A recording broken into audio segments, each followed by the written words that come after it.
Anna tulee suklaa. Syö. Siinä lukee vielä Vatternen. Niin näkyy. Mikä tuo on tuo kökkärä? Mandariini.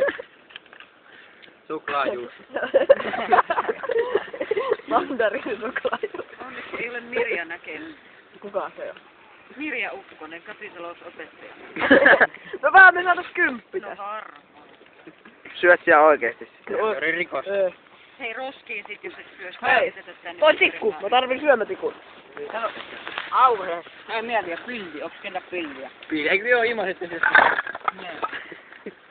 Ne ei vaan sen mehut sisästä. Joo. Yes. Wow, täällähän on vaikka mitä. Täällä onko se syö Jori nyt? Hei Jori, sitten siivoot sieltä pois se roskat. Mä otan Jori yhden palan. Okei, no niin. Ja mitä kaiken näkee. Jori, pidä pilli. Pidä poskeen vaan. Jori, pilli.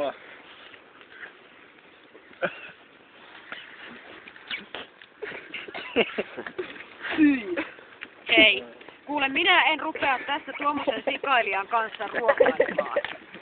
Kohta saat mennä jonnekin muualle. No ei se kyllä siellä, minä sanoin, että viet sen roskiin.